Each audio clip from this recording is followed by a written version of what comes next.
Shalom and welcome to another edition of Parasha Talk. I'm Rabbi Elliot Malamet, Highland Park, New Jersey, the Highland Park Conservative Temple Congregation on Shemen. And joining me, my good friends, Rabbi Jeremy Kalmanovsky, Anshe Chesed, New York City, Rabbi Barry Chesler, Solomon Sheikh, the Day School of Long Island. It's great to see you guys. The summer is over for our friends in Machane Ramah. They're back home. If they're watching this, listening to this, they're back home. We know you had an amazing summer. We were glad to be part of it. And we're glad to have people who are listening and watching our weekly discussions. It's really, really a great part of our lives. And we know that we've become a great part of your lives too. So we thank you for that. Thank you again, the people at Machane Ramah, the Berkshires, Mitch Mernick again, for producing us and putting us on the Kol Ramah website. You know, we'll probably get an award for this. You know, we are the best Parsha Talk in Dutchess County, but I hope we get nominated for, whatever the category award is. The Dutchies. That's the award for the best of everything of Dutch. At any rate, and we're heading into the month of Elul now, and we'll probably save another talk about Elul as we get closer to the holidays. Shoftim is our parsha this week. Shoftim shotrim titen lecha. That's how the parsha starts. You shall appoint magistrates and officials, or however we're going to translate shofet vishoter. Those are very they're specific words, but they're also words that have multiple meanings. Like, for example, the shofet in the book of Shoftim is not a judge necessarily as much as that person is a person with a kind of power. But here there is a judiciary. So we're entering a part of this book that is going to talk about how power is acted upon, or how power is disseminated in a community, in the people. Moses is really sketching out. I'm tempted to call this a constitution, not in the sense of our understanding of a constitution, but in the sense of, things are going to run. This is how things are going to run, and we're going to have this kind of level of power. So Barry, you want to just kind of, react to that and react to the different. So I think what's a couple of things that come to mind. First of all, is this parallel Shoftim v'Shotrim. Rashi identifies the Shofet as the Dayan, the judge who will decide the law, and the Shoter is someone who will enforce the law, because if people will not follow the ruling of the judge, you can't have justice. And we sometimes, especially in modern day America, we sometimes lose sight of the fact that a judicial system requires an enforcement piece. And without that enforcement piece, you end up with chaos. The other thing I would like to mention is that in verse 19, we have a motive clause for following the law. Lo takeb mishpat, lo takir panim, lo tikach shochad, ki shochad yaver einei chachamim v'salef divrei tzadikim. We just translate. You should not judge. Yeah, go ahead. Yeah, you're not supposed to pervert justice or show favoritism or take a bribe. Why? Because a bribe blinds the eyes of the sages and distorts the words of the righteous. And what I find so striking is that we had almost the same law in the first chapter of Devarim without the reason for it. It just said, don't take bribes and don't show favoritism. And I'm struck that, first of all, that such a law needs an explanation, but also that the explanation, I think, suggests something about the way people perceive justice. That, again, something in modern American life, we tend to think of justice as negotiation, and that there is something about it that is perhaps less than pure, whereas I think the biblical idea is that there is a purity to the notion of justice that we're all responsible for enforcing. Interesting. We live in a world that's governed by. I would think, as you were talking about the court and the rulings of the court and people to enforce the court. This is precisely the crisis that is now occurring in Israel, where the Supreme Court basically is saying, look, or the government is saying, we're going to limit the role of the Supreme Court, and the court is saying, well, we're going to review the government's position, and the government is saying we might not abide by the court's ruling. And the moment that the government says or threatens to say that we're not going to abide by the court's ruling is the moment of crisis. I mean, it's already the crisis, right? This is I like what you said about the constitution. You're inclined to call this a constitution, which I think is on point, because what is a constitution? It's the rules by which we have the rules. Okay, this is the system by which we have power, and the rules by which we have the rules, and this is true, obviously, in Israel, where there's the massive constitutional crisis, and where it's, the promise in the founding of the state was that by the fall of that year of 1948, they were going to have a constitution. Didn't happen. Never. 2 years too late on that one now, and now we're sorry that we don't, because because of the massive divisions in that society. But it's true in the United States too, because where we have diverse, the federal power is split into 3, and we have federalism where each of the states have their own laws and powers. And now you have I'm sorry to get all, contemporary, public, current events here, but we have a judiciary system, a current executive branch, and what would be before the courts, the federal courts, and then there's Georgia state courts, like saying the president, you cannot behave in this way, and the laws apply to you too. One of this is very, of course, that's relevant in Israel too, where Prime Minister Netanyahu is under indictment. But we have in the Parsha, the Bible is very ambivalent about a king. Yeah. The Bible has judges, the Bible has priests, the Bible has prophets. The rabbis have a great respect for their own intellectual leadership and legal leadership. But then there's this king thing. King's very important, David and Saul and all their descendants in the Bible. But in our Parsha, the Bible expresses its ambivalence. It says, listen, you're going to come into the land, and you're going to say, well, we want to be like everybody else with a king.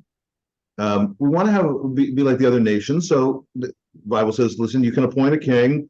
It's not the best system, but you got to limit that king's power, because that king is likely to want to go get many, many horses, and that king is likely to want to get many, many wives, and likely to want to have a whole lot of gold and silver, and you can't really trust that person. And so what you have to do is make the king write his own Torah and carry his own Torah with him, which amounts to saying, great human power has to be restrained by loyalty to the Torah. Oh, maybe that works. No, maybe that what I would add, Jeremy, to what you said so eloquently, is that there's also an element of trust here, because the fact of the matter is, with human institutions, there are always going to be breakdowns, and we live almost by definition in a world of uncertainty. And too often we try to grasp for certainty, and when we do that, we often distort things. So the prophet, as which you mentioned, also is drawn in our parsha with a mixed portrait, in that we have prophets, and then we have to be concerned about false prophets. And false prophets are going to look just like true prophets, and you're going to have to be able to distinguish them, and it's not going to be so easy to do so, especially when the false prophet is a genuine false prophet, meaning someone who believes what he is saying is the truth, as opposed to the intentionally bad false prophet, the one who's lying, hence the name false prophet, the Vishakar. And so even that's hard to choose correctly. So there's a difference between the liar and the person in the grip of a delusion. Both are wrong. Both are wrong, but some people actually believe their lies. So as both of you are reacting to this, the question that's coming in my head is, does the Torah envision a populace that has to take responsibility? You spoke about checks and balances, and I think that this is a very good version, an early version of a system of checks and balances that probably, and in here we'd have to defer to other scholars, legal scholars and historians, how Deuteronomy influences the Western tradition, I think is a big question, and it clearly does, because the king is subject to the Constitution, which would be, in contemporary terms, the president is, subordinate to the law. There's no one above the law, and this system demythologizes the monarch in the sense that the monarch is not the founder of the nation and has no mythology around it, but the monarch is simply someone that you appoint somewhere down the line. The nation is formed, the people are formed, and there is tremendous responsibility among the people to keep that monarch in check, or to keep those prophets in check, because the prophet gets up and says, on Thursday we're going to have rain, and the people have to say, what are you, crazy? This is not the way we do it. What's the responsibility of the people here, and how empowered are the people here, and what does Deuteronomy give a vision of empowerment?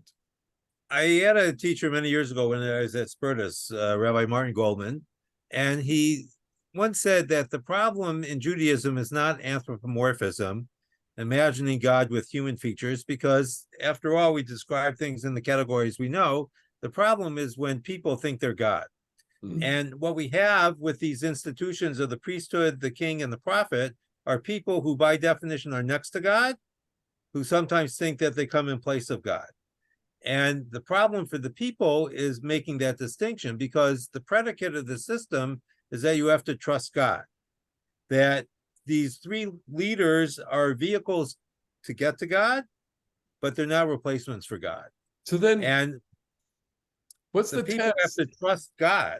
Yeah. Ultimately, what's the test? I mean, of the false prophet, or the Navi Sheker. I mean, we could parse that phrase Navi Sheker, say it's an illegitimate leader, a false leader, or we could say it's the prophet of the lie. That is a person who is fuses with lies. And to what extent is the population empowered to check that, and to? It's hard to know, what they conceive of, because these are directives towards the leaders, but by virtue of the fact that we do have a rule here in the Torah, is you cannot let the king accumulate horses, cannot let the king accumulate wives, and cannot let the king accumulate too much money. It would seem to me that there's an implicit mitzvah on society to keep that in balance. By the way, halacha lema'aseh, practical everyday Jewish observance, in case anyone wants to know, 18 is the number of wives the king can have. 18, not 18. one more. So good to know. Let us all resolve that we will not let the king have more than. Obviously, just to underscore that, that marriages are diplomacy, and horses are military, and gold and silver is the treasury, and so what the Torah is talking about here is the apparatus of state, and it's really trying to contain the king, saying limit your diplomatic relationships, limit your military activity, and limit your treasury, which is almost unheard of in the ancient world, since the parallels that exist in the ancient world for monarchies are to expand your reach, to expand your empire, to expand your treasury, and to be to have military hegemony over your neighbors, basically. So what I'm thinking is that in the ancient world, people really had very little to do with the king. The king lived in the capital. Not everyone lived in the capital. And your connection to the king was traditionally one of two ways: with taxes, which you had to pay, and perhaps with the military corvée, the draft, where you had an obligation to serve in the army for a certain amount of time, or in public works, as is discussed in the Book of Kings with regard to Solomon's great building projects.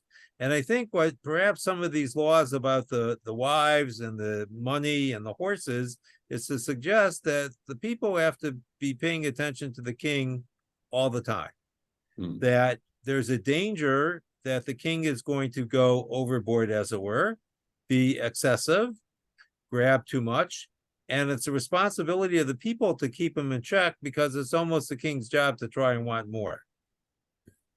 I also think, by the way, that one of the things that's going on in the Parsha, which is not exactly about how the populace restrains the potentially despotic power of the king, but I do think the Parsha is pervaded with examples of the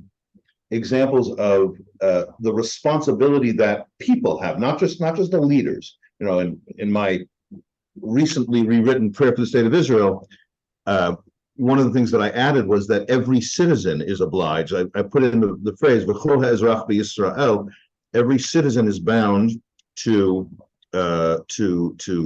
keep the values and goals of what the state is founded on, because it's not just a leader's job; it's everybody's job. So here's just a couple of examples. The Parsha has, in addition to false prophets, it has false witnesses. What happens if people, the crooked timber of humanity, because everyone has the potential to be, a lying, cheating, whatever. Sometimes witnesses are going to lie. And what happens when you deal with that? What happens when a dead body is found and you cannot assign responsibility? There's this kind of apotropaic, magical renunciation of responsibility. That dead bodies are found between two towns, and it's like really right between two towns, and you can't say, well, it was closer to Chicago than it was to Milwaukee. So both the leaders of Chicago and Milwaukee have to come out and say, this was not our fault. So there's a magical sort of renunciation of responsibility, but implicit in the story that's beneath is, actually, you are responsible for the stuff that happens in your town. And if you let somebody go off without protection and they get, killed by Butch Cassidy and the Sundance Kid, and it is your fault.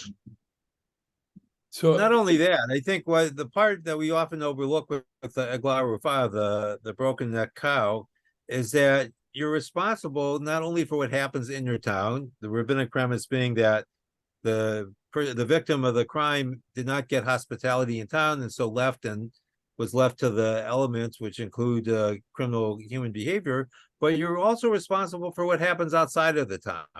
That you can't draw the boundary that this is my sphere where I'm concerned, and out there I cannot be concerned. So because what the Torah is telling us is you have to be concerned for the entire land.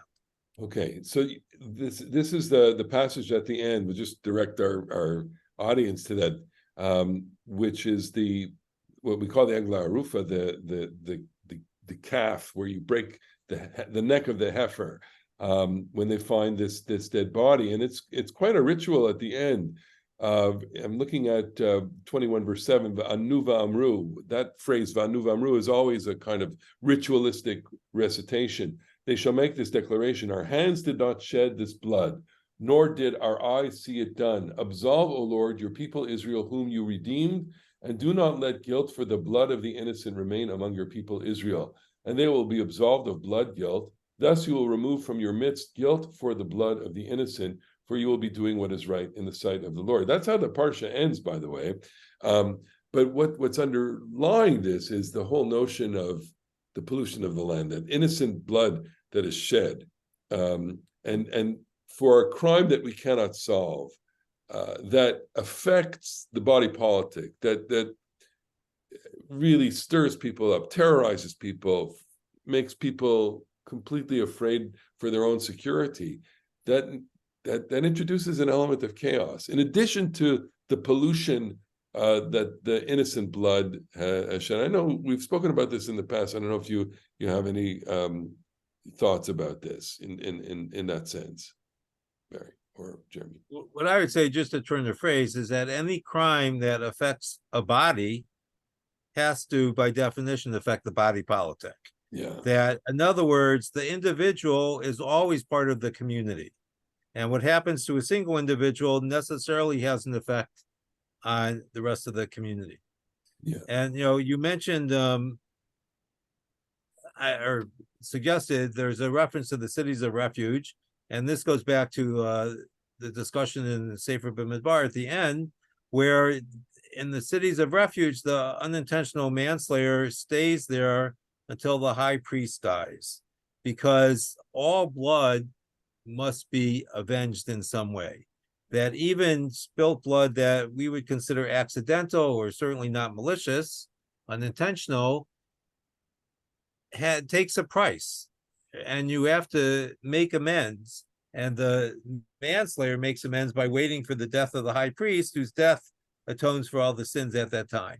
Interesting. And in a similar way, we have the Egla Arufah, where some human being has to take responsibility. So if we don't have the perpetrator, then the community has to take And it's responsibility. the elders. The elders play a significant role. Go ahead. In this case, the eglah, the calf, who is arufah, has its neck broken. Like, you remember in Apocalypse Now when they chop off the back of the head of the Yeah, cow. it's atonement. So that blood, as Barry said correctly, is like seen as a magical way of compensating, because you don't have a human perpetrator to execute or to put in the city of refuge or whatever. But I just want to, on a very just poetic level, when you don't have that, you don't have a human perpetrator, and you can't say that it was like right at the border of Chicago, so Chicago is responsible in a way that Milwaukee is not. Then you go in the middle, and the elders of the towns wash their hands of the cow, and so they kind of wear away their, or swab away their own guilt. But it occurs to me that that other religion that drew on the Hebrew Bible has the Roman governor saying, "I wash my hands of Jesus" at the execution. So it seems like that story might be, maybe I'm wrong, might be an allusion to this, and then Jesus gets in that story, becomes the Eglah Arufah, the sort of sacrificial victim. Maybe that's wrong, I don't know. But the way we use the phrase to wash your hands of something has a connotation of actually like trying to exculpate yourself from responsibility. No, you can't wash your hands of this. You have to, in fact, take responsibility for it. Let's dial back for a second. I know we want to talk about going to war, and the last part of this parsha deals with a number of regulations relating to war. Let's first talk about the regulations at the beginning of chapter 20, which is how you select your soldiers and who gets an amnesty and who gets a kind of exemption from battle. It's a remarkable set of passages here. Chapter 20, verses 1 through whatever, 6, 7, 8. You take the field against your enemies, and then the people go out, verse 5. The Shotrim go out. We met the Shotrim at the beginning. These people who are magistrates or officials, they say, Mi ha'ish asher bana bayit chadash. Whoever has built a new house, v'lo chanacho, but is not dedicated, let him go back to his home. Verse 6, Umi ha'ish asher nata kerem. Who is the person who has planted a vineyard and has not harvested it? He can go back. And then verse 7, Mi ha'ish asher eras isha, the person who has paid a bride price for his wife, in other words, become engaged, v'lo lekacha, is not married or yet, let him go back. 3 instances of exemptions: building a house, planting a vineyard, getting married or betrothal. What does this say about an army? What does it say about people? What is it? Go ahead. Yeah. You got one more. I want one more. I'm sorry. Yeah. The Umi Ha'ish, verse 9, right? No, verse 8. I'm sorry. Yes, of course. Is there anyone afraid and disheartened? Okay, Jeremy. You'd have to. The Talmud is actually quite spicy on this one. Like, what's the definition? Like, you hear the other armies and the rattling of the shields and the stomping of the boots and the clashing of the arms, and you wet yourself. Okay, like that's, we're talking some. You have to be a damn fool not to be afraid. Everybody has to be afraid. There's actually a terror. I mean, I'm not happy to say this. I think this is the name of Rabbi Akiva in that Mishnah and Tractate Sota. This is what's being afraid. What's rachalevav, tender-hearted, is that you're not going to take full. You're not going to be brutal enough. Let the gentle people go home. We, for this moment, need soldiers who are brutal. I got to say, I really don't like that interpretation. I mean, I think that there's an idea that perhaps that there's something like, maybe it's just pragmatic. if you're thinking about your house, if you're thinking about your vineyard, thinking about your fiance, you won't have your heart in battle, and that's going to be bad for everybody. But I instinctively I feel that something else is going on, which is that there's just something like wrong about interposing at certain moments of life and losing them on the battlefield. No, like this is about good life. This is about full life. This is about relationship. It's home.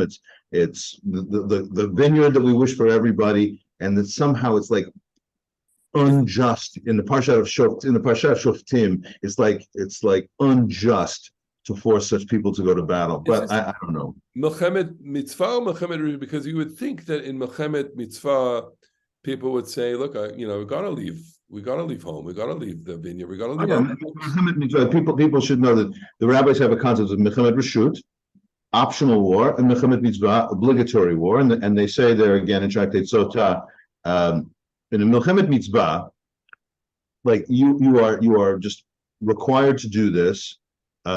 They think that means the war against the Canaanites, the war of extermination against the Canaanites. I would say that in our world it means like the wars against the Nazis or Hamas or something like that. Then afilu chatan mechupato, chatan whatever kala mechupata. Everybody goes. No, there's no excuses. But this is a milchemet reshut, an optional war. Now you might ask yourself, how can there be an optional war? Like, shouldn't any war be against the rules unless it is absolutely necessary? But the way the rabbis conceive of it is, this is not an absolutely necessary war for survival.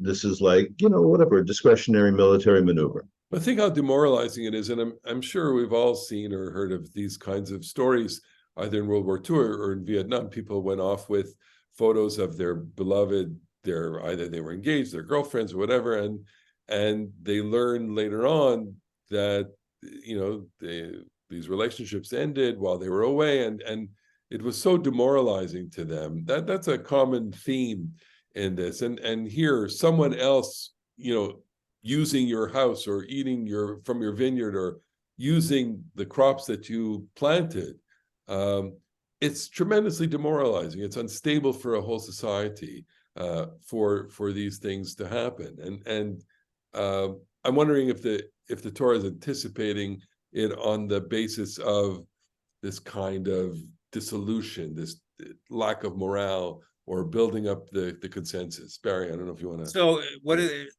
the first three remind me of is when we wash our hands before we eat bread. Interesting. The custom is we're not supposed to talk because the washing of the hands is for the sake of making hamotzi. The act itself is not the key act. And in a similar way, becoming engaged, dedicating your vineyard, building your house are beginning actions that have a necessary completion that makes them the action that we anticipate. And we all know that accidents do happen, but this war is not a natural disaster. It's a man-made disaster. And therefore, those people who start actions that they should otherwise be entitled to complete are given a reprieve and able to complete those actions before they are summoned to war. Interesting. The curious one, of course, is the one who's too afraid. And in an earlier verse, the Torah uses 3 different words to describe fear. So we can imagine there's a whole range of fear that might go in. And as Jeremy said, a lot of the fear is natural, but there is an unnatural fear that can affect the other people. And you have to be on guard against that, because if you cannot conquer your fear, not only are you bad for yourself, but you're also bad for the people you're fighting with. Right. And the other thing I think that we always have to keep in mind is we're talking about hand-to-hand combat mostly. We're not talking about guns, certainly, or probably even bows and arrows. We're talking about knives and swords and perhaps rocks. And these are close encounters where we imagine there's a lot of physical violence against all the combatants, only some of whom are going to emerge victorious and alive. Right. So for them, it's a different kind of fear. Look, the people that are using mechanized warfare now, and now you have drone warfare, which I think we're in another moment of transition as to how wars are being fought. Of course, there's a huge war that's being fought right now, where all of this is being played out, where all these different kinds of armaments are being tested and experimented on the lives of these poor Ukrainians and these Russians, these kids who are being kind of rounded up from countrysides and just thrown into battle without any training, just as fodder. It's horrible. I want to just, we have a minute. The phrase "mihaish, mihaish, mihaish," it rings in our ears, Chafetz Chaim. Mihaish Chafetz Chaim. So it's hard not to read Mihaish, Mihaish without hearing the Psalms and say Mihaish Chafetz Chaim. Ohev Yamim Well, Lirot. these are the people who love life. The one who has Indeed. just built a house, who has just planted a vineyard, and is just engaged to a woman, right? And they have to be able to enjoy that, So at least for a moment. and so how does the Psalm answer the desire for life? Mihaish Chafetz Chaim Ohev Yamim Lirot Tov. So Who's- keep, translate- don't speak lashon hara. Don't speak. The Tzor Lashon Chamera. Guard your tongue from speaking evil.